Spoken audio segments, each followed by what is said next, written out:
সাবধানে যাস, ওই পথটা তো আবার ভালো না। তুমি চিন্তা করো না মা, আমি ওষুধটা নিয়েই চলে আসব।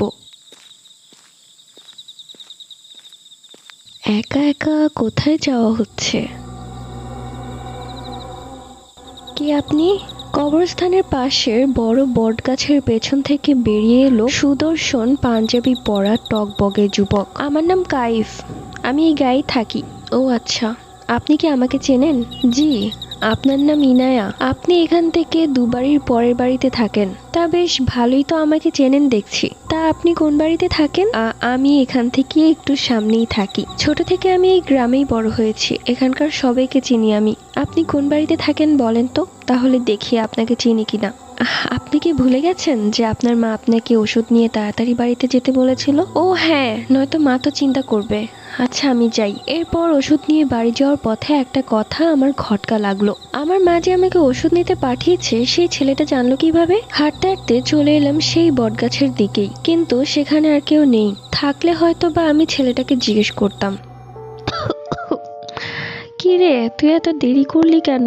আর বললো না মা, অনেক ভিড় ছিল যার কারণে দেরি হয়ে গেছে। তুমি উঠে বসো, তাড়াতাড়ি ওষুধটা খেয়ে নাও, দেখি জ্বরটা কমেছে কিনা। জ্বরটা মনে হচ্ছে বেড়েছে। এই নাও ওষুধটা খেয়ে নাও, দেখবে সকালেই জ্বরটা সেরে গেছে।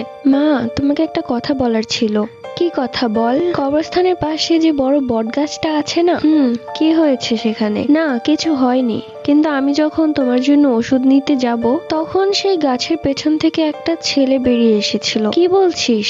তোকে কিছু বলেছে? হ্যাঁ, ছেলেটা কিভাবে যেন আমার নাম জানে, আবার বলে দিল যে আমি কোন বাড়িতে থাকি। কি বলছিস? ছেলেটাকে তুই চিনিস? ছেলেটাকে তো আমি চিনি না, কিন্তু ছেলেটা বললো ছেলেটার নাম কাইফ, সে এখানেই থাকে। কাইফ নামের কোনো ছেলেকে তো আমরা চিনি না, হয়তোবা তোকে একা পেয়ে তোর সাথে মজা করেছে।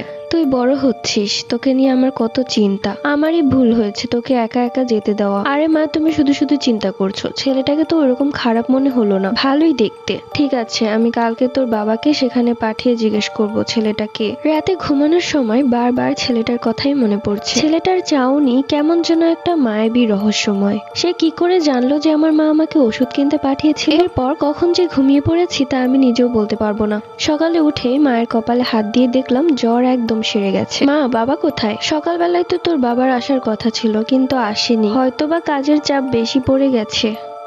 আন্টি ইনায়া কোথায়?